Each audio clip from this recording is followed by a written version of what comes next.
성도님들, 연말을 맞이하게 되면 보통 기업들은 한 해의 성과를 돌아보고 내년에 대한 예측을 합니다. 그래서 한 세일즈 회사의 사장님께서 자기 회사 직원인 어떤 세일즈맨에게 이렇게 질문을 했다고 합니다. 자네, 내년에는 얼마나 물건을 많이 팔 계획인가? 그러자 이 직원이 자신 있게 웃으며 대답을 하더랍니다. 내년에는 올해보다 더 많이 팔 것입니다. 이 확신에 찬 대답을 들은 사장님께서 다시 한번 묻습니다. 아, 그래? 그럼 올해는 얼마나 팔았는데? 그랬더니 하는 대답이 사실 잘 모르겠습니다. 하지만 내년에는 더 많이 팔 것 같습니다. 라고 대답을 하더랍니다. 그래서 이 사장님이 뭔가 특별한 계획이 있구나 라고 뭔가 특별한 계획이 있냐고 물었더니 이 세일즈맨의 대답이 아니요, 별다른 계획은 없습니다. 단지 좋아질 것이라 기대할 뿐입니다 라고 대답을 하더랍니다. 사랑하는 성도님들, 이런 막연한 기대감 듣고 있자면 답답해질 것 같고 우리와는 전혀 상관없는 이야기 같지만 사실 많은 사람들이 살아가는 방식 중에 하나가 앞으로는 무조건 잘 되겠지, 잘 될 거야 하는 바로 이 막연한 기대감으로 사는 것이다 라는 것입니다. 물론 계획도 없고 별다른 노력도 없지만 단지 좋아질 것을 기대하는 것처럼 말입니다.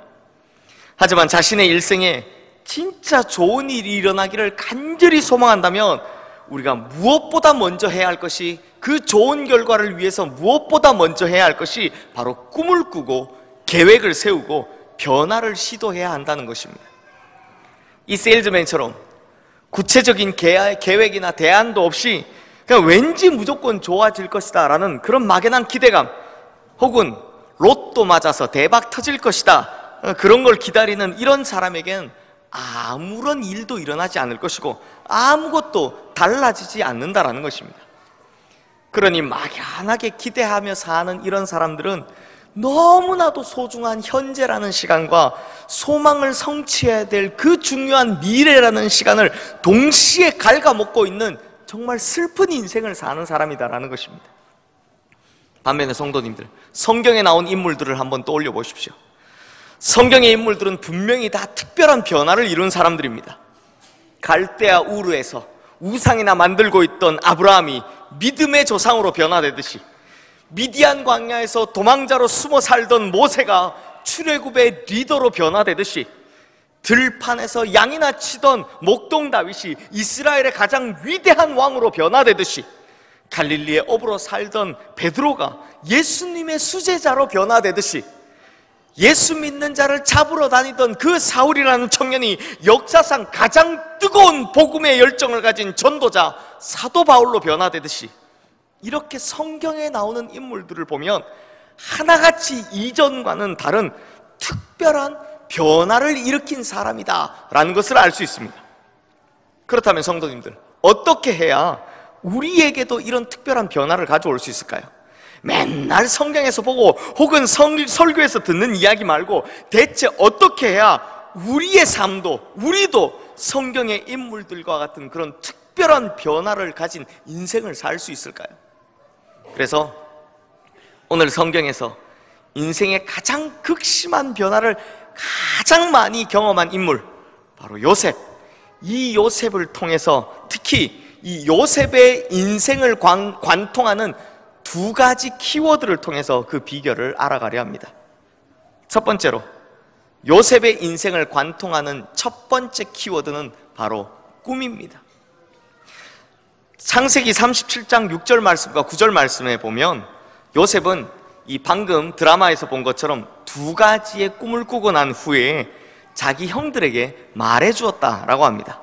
이것이 무슨 뜻인가 하면 요셉이 지금 자기가 꾼 꿈을 확실하게 믿었다라는 것입니다. 우리 성도님들께서는 매일 밤마다 꾸는 꿈 이야기를 주변 사람들에게 하십니까? 꿈 이야기 해주십니까? 사실 별로 안 하죠. 잘 안 합니다. 왜냐하면 그 꿈을 믿을 수 없기 때문이고 또 뻔한 개꿈일 가능성이 많기 때문에 굳이 말할 필요를 느끼지 못하더라는 것입니다. 그런데 어느 날 의미심장한 꿈을 꿨다. 이 의미심장한 꿈을 꾸고 나면 어떻습니까? 말하고 싶어집니다. 그래서 아침에 딱 일어나서 뭐라고 이야기합니까? 내가 참 신기한 꿈을 꿨어 라고 시작하지 않습니까? 요셉도 마찬가지입니다. 그래서 요셉은 2번씩이나 꿈에 대해서 언급했다라고 창세기 37장을 보면 볼 수 있는 겁니다. 그런데 요셉에겐 이 꿈이 문제였습니다. 창세기 37장 5절과 11절 말씀을 보면 요셉은 이 꿈 때문에 형들에게 미움을 사기 시작했고 또 형들에게 시기를 당하게 되었다라고 말씀합니다. 왜냐하면요, 사람들은 본능적으로 평안함을 좋아하기 때문에 변화의 꿈을 꾸는 사람을 별로 좋아하지 않기 때문입니다. 우리가 어린 시절에는 항상 꿈이 있어야 한다라는 이야기를 귀에 딱지가 않도록 들었고, 또 이 세상 살아가다 보면 꿈을 꿔야 한다라는 이야기를 항상 듣고 있지만 실제로 살아보니 이 세상은 꿈꾸는 사람을 별로 좋아하지 않더라는 것입니다. 그래서 나이가 들면 어느 순간부터 꿈이나 비전에 관한 이야기를 일체 하지 않습니다. 성인이 되면요, 그때부터는 꿈이 아니라 이 세상에 적응해 가야 되는 것에 대해서 이야기해야 되는 거죠. 이 세상을 바꾸는 꿈이 중요한 것이 아니라 이 세상을 적응하는 것이 중요하다라고 이야기하더라는 것입니다. 즉, 내가 세상을 바꾸는 것이 아니라 세상에 나를 맞춰가야 되더라. 즉, 세상에 내가 변해야 되더라라는 것입니다.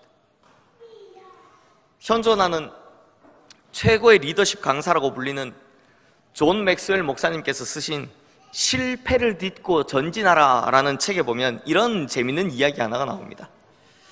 경영학 교수인 게리 해멀과 프라할라다가 원숭이를 대상으로 이런 실험을 했다라고 합니다.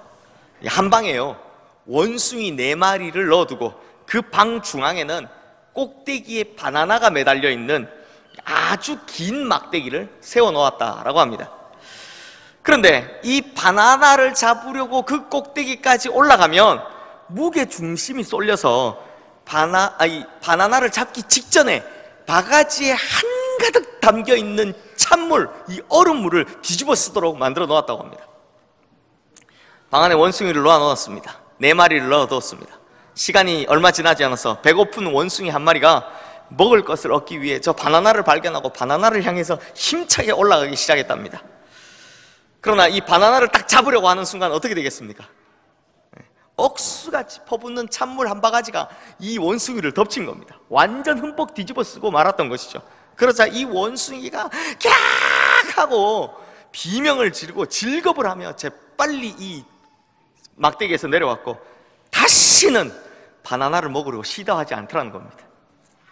나머지 3마리 원숭이도 비슷하게 시도했지만 모두 다 찬물을 한 바가지씩 다 뒤집어 쓰고 난 이후에는 다시는 절대로 하지 않더라는 겁니다.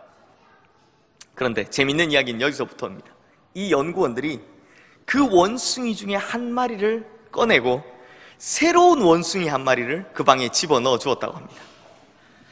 아무것도 모르는 이 새로 들어온 원숭이, 배가 고팠는지 어떻게 하겠습니까? 막대기를 타고 이제 저 바나나를 잡으러 올라가려고 하는데, 이게 웬걸, 다른 원숭이들이 몰려들어서, 이 나머지 3마리들이 몰려들어서 올라가려던 이 원숭이를 잡고 바닥으로 막 끌어내리더라는 겁니다. 이렇게 막대기에 오를 때마다 번번이 다른 원숭이들에게 끌려 내려오던 이 원숭이가 결국 어느 순간에는 포기해버렸고 다시는 그 막대기에 오르려 하지 않더라는 것입니다. 그래서요, 이 연구원들이 원래 있던 원숭이들을 한 마리씩 빼낼 때마다 또 새로운 원숭이를 한 마리씩 들여보냈는데, 새로운 원숭이가 들어오면 제일 먼저 뭐 하겠습니까? 이 막대기에 달려있는 바나나를 향해서 열심히 돌진했지만 바나나를 잡기도 전에 다른 원숭이들이 이 막대기에 매달려 있는 원숭이들을 다 끌어내리더라는 겁니다.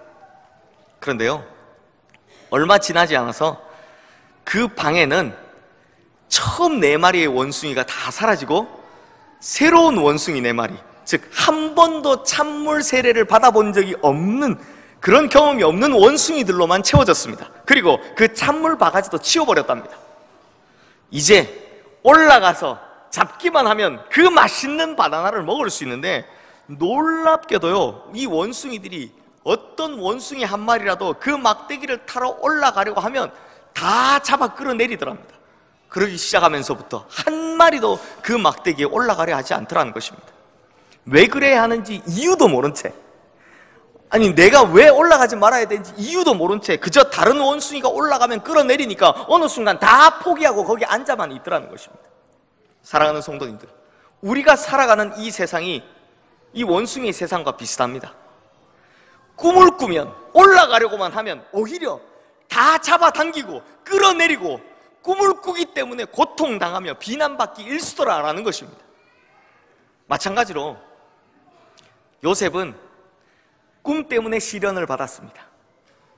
요셉은 꿈 때문에 고난을 겪었습니다. 심지어 요셉은 꿈 때문에 죽을 뻔했습니다. 그렇지만 성도님들, 요셉은 그 꿈 때문에 이 모든 역경을 다 극복해냅니다. 그리고 그 꿈 때문에 다시 일어섭니다.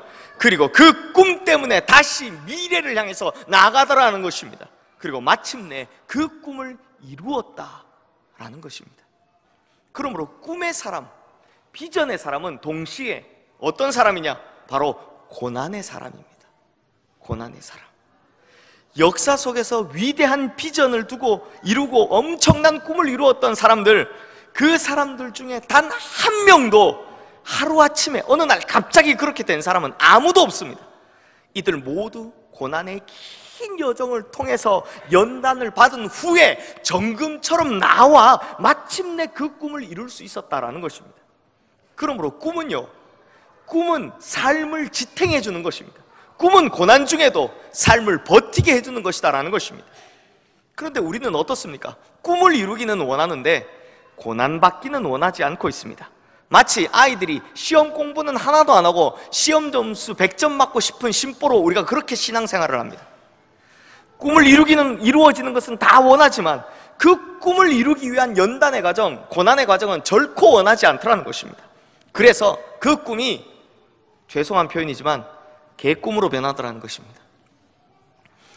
꿈이 진정한 비전이 되려면 우리가 그 비전을 성취하는 과정에 지불해야 될 그 고난의 시간, 이 고난의 값을 지불해야 되는 것을 결코 두려워하지 말아야 하는 것입니다.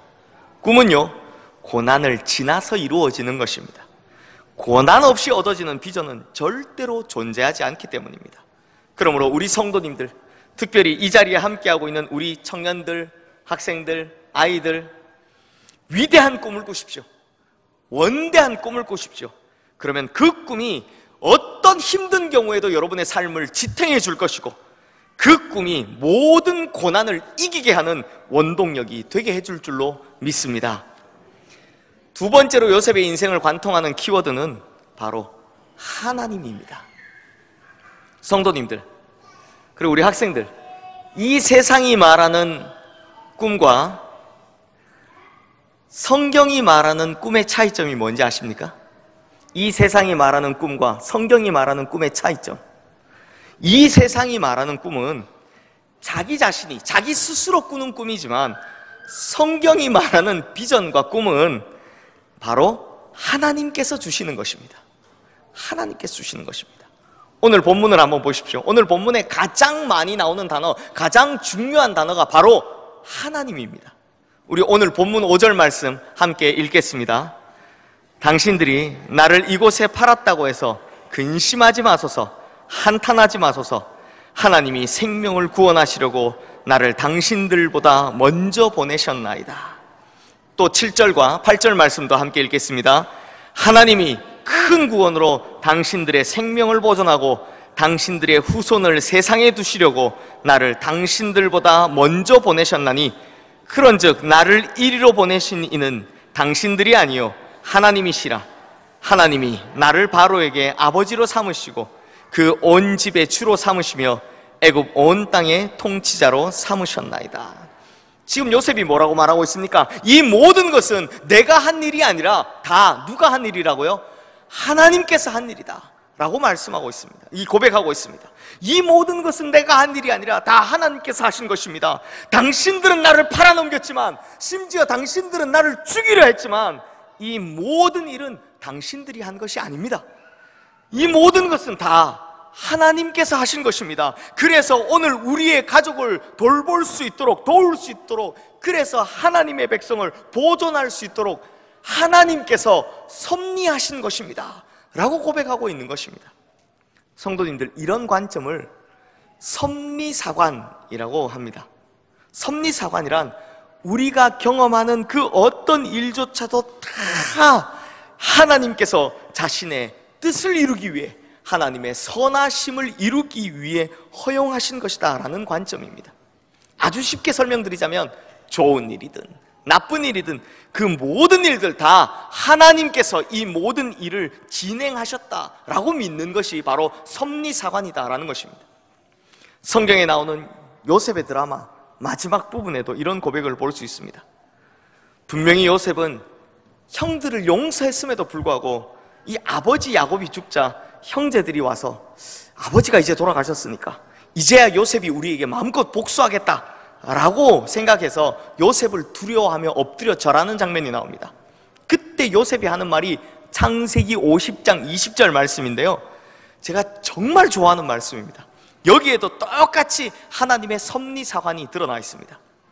당신들은 나를 헤아려 했으나 하나님은 그것을 선으로 바꾸사 오늘과 같이 많은 백성의 생명을 구원하게 하시려 하셨나니, 당신들은 나를 죽이려 했지만, 당신들은 나를 팔아버렸지만 하나님께서는 그것을 선으로 바꾸사 지금 많은 사람의 생명을 구하는 그곳에 사용되는 사람으로 나를 세워주셨다라는 것입니다. 그러므로 사랑하는 성도님들, 요셉이 고백하는 하나님은 어떤 하나님입니까? 요셉이 자기의 인생을 다해서 자기의 삶을 다 돌아보고 나서 고백하는 그 하나님, 어떤 하나님입니까? 그 하나님은 바로 모든 것을 선으로 바꾸시는 하나님이십니다. 그러므로 사랑하는 성도님들, 악한 일을 당해도 실망하지 마십시오. 힘든 일을 당해도 고민하지 마십시오. 하나님께서는 우리가 그 어떤 일을 당한다 할지라도 마침내 그것을 선으로 바꾸시는 하나님이심을 믿으시기 바랍니다. 이렇게 하나님께서 내게 일어나는 모든 일을 주관하고 계시다라는 그 섭리사관으로 살아가 결국에는 그 모든 일을 선하게 아름답게 변화시키는 하나님의 역사를 경험하는 우리 모든 성도님들 되시기를 주님의 이름으로 축원합니다. 말씀을 마무리하겠습니다. 성도님들, 이 자리에는요, 인생을 별로 살지 않았는데도 불구하고 현실이라는 벽에 부딪혀 벌써 꿈을 잃어버린, 꿈을 내다버린 젊은이들이 있을 줄로 압니다. 혹은 이 나이에 이제 목사님, 아이고 이 나이에 이제 무슨 꿈을 꿉니까? 무슨 꿈을 꾸고 비전입니까? 라고 하면서 꿈꾸기를 이미 포기해버린 노인들도 계실 줄로 압니다. 또는 나는 아직 어리다고, 나는 아직 살아갈 날이 많다고 하면서 꿈도 비전도 없이 그저 막연한 기대감으로 살아가는 학생들도 많이 있을 줄로 압니다. 하지만 꿈이란 것은요, 평생토록 끊임없이 꾸어야 하는 것입니다. 요셉을 보십시오. 보통 사람은 죽음의 순간이 오면 자신이 품었던 모든 꿈을 접는 시간이다라고 생각을 합니다. 죽음의 자리는 꿈을 폐기 처분하고 인생을 정리해야 될 시간이라고 생각합니다. 그런데 이런 임종의 시각, 삶의 마지막 순간에도 요셉은 다시 자기의 꿈을 펼치는 모습을 보여줍니다. 우리 다 함께 화면에 뜬 창세기 50장 24절에서 25절 말씀 우리 함께 읽겠습니다. 요셉이 그의 형제들에게 이르되 나는 죽을 것이나 하나님이 당신들을 돌보시고 당신들을 이 땅에서 인도하여 내사 아브라함과 이삭과 야곱에게 맹세하신 땅에 이르게 하시리라 하고, 요셉이 또 이스라엘 자손에게 맹세시켜 이르기를 하나님이 반드시 당신들을 돌보시리니 당신들은 여기서 내 해골을 메고 올라가겠다 하라 하였더라. 요셉이 마지막 임종의 자리에서 무슨 꿈을 이야기하고 있습니까? 그의 마지막 꿈이 무엇이었습니까? 바로 약속의 땅으로 돌아가는 것, 약속의 땅으로의 귀환이었습니다. 아브라함과 이삭과 야곱에게 약속하셨던, 맹세하셨던 그 땅으로 돌아가는 것이 바로 요셉의 꿈이었던 것입니다. 자기와 자기 백성들, 이스라엘 공동체가 약속의 땅, 시온의 땅으로 다시 돌아갈 비전, 이것이 요셉의 마지막 꿈이었던 것입니다. 그래서 그날이 오면, 그날이 반드시 올 터인데 그날이 오면 내 관을 메고 그 땅을 가달라라고 부탁하고 있는 것입니다. 그러므로 요셉은 자신의 인생 마지막 순간에도 그 후손들의 미래를 보고 그 후손들의 꿈을 꾸게 해주었다라는 것입니다. 그러므로 이러한 의미를 알고 이 구절을 읽는다면 이런 내용이 되겠죠. 요셉은 죽어 애굽에서 입관하였더라. 그러나 요셉의 꿈은 그 관 속에 닫힐 수 없었더라. 네. 성도님들, 제가 땀이 엄청납니다 지금. 저기 저희 아들들도 있을 텐데. 그래서 제가 영아부, 유아부, 우리 어린이 맡으신 우리 전도사님들 존경합니다. 성도님들, 요셉이 죽은 이후에 430년 동안이나 계속되던 그 고통스러운 노예 생활 가운데서 요셉의 후손들이 이 요셉의 관을 볼 때마다 무슨 생각을 떠올렸겠습니까? 어떤 생각을 했겠습니까? 우리는 반드시 해방된다. 우리는 언젠가 우리의 고향인 저 가나안 땅으로 돌아간다. 우리는 하나님께서 약속해 주신 그 시온으로 반드시 돌아갈 것이다. 바로 이런 꿈, 이런 비전 아니었겠습니까? 그것이 떠오르지 않았겠습니까? 그러므로 이것이 바로 이 자리에 계신 믿음의 선조들인 우리 부모님들이, 또 할머니, 할아버지들이 우리의 후대들에게, 다음 세대들에게 보여주어야 할 모습인 것입니다. 자신의 삶을 다해, 자신의 인생을 다해 꾸는 그 믿음의 꿈, 하나님의 비전을 우리의 후대들에게, 우리의 다음 세대들에게 반드시 보여줘야 하는 것입니다. 그러므로 제가 오늘 이 설교를 통해 우리 성도님들께 꼭 드리고 싶은 말씀이 이것입니다. 성도님들, 여기 보면 오늘 주제가 뭐라고 써 있습니까? 꿈꾸는 세대. 이 꿈꾸는 세대는 다음 세대들이 아니라 바로 지금의 세대들이어야 한다는 것입니다. 꿈꾸는 세대들이라고 하면 자꾸 다음 세대들을 말씀하시는데 아닙니다. 꿈을 꿔야 하는 세대는 바로 우리의 세대들입니다. 그래야 우리의 다음 세대들이 꿈을 이루는 세대들이 될 수 있기 때문입니다. 우리의 다음 세대들이 더 크고 더 원대한 꿈을 꿀 수 있기 때문입니다. 결국 요셉이 꾸었던 이 꿈이 어떻게 되었습니까? 요셉의 후손들이었던 모세와 여호수아를 통해서 실현되지 않습니까? 마찬가지로 우리 성도님들이 삶을 다해 보여주는 믿음의 꿈, 하나님의 비전은 우리 후손들의 때에 반드시 이루어질 줄로 믿습니다. 그러므로 사랑하는 시흥의 모든 성도님들, 요셉처럼 하나님께서 주시는 꿈을 꾸십시오.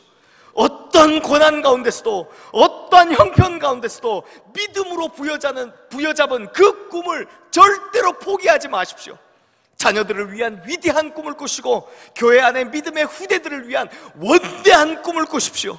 우리의 자녀들이 이 세상에서 꼭 필요로 하는 인물, 이 세상을 변화시키는 위대한 인물이 되는 꿈을 꾸시고, 또한 온 세계 열방으로 복음의 영향력을 펼쳐가는 원대한 꿈을 꾸십시오. 설령 죽음이 나의 앞을 가로막는 그 순간이 올지라도 끝까지 하나님의 비전을 붙들고 하나님의 꿈을 바라보십시오. 그러면 하나님과 함께 꾸는 그 꿈이 하나님의 섭리가 펼쳐지는 그날 반드시 이루어지는 현실이 될 줄로 믿습니다. 그때는 꿈이 아니라 이루어지는 현실이 될 줄로 믿습니다. 기도하겠습니다. 하나님 아버지, 우리가 요셉과 같이 하나님께서 주시는 꿈을 가지고 살아가기를 간절히 원합니다. 비록 고난의 시기가 있고 때로는 어려움이 있다 할지라도 우리 다 같이 꿈을 이루어가는 사람이 되기를 원합니다.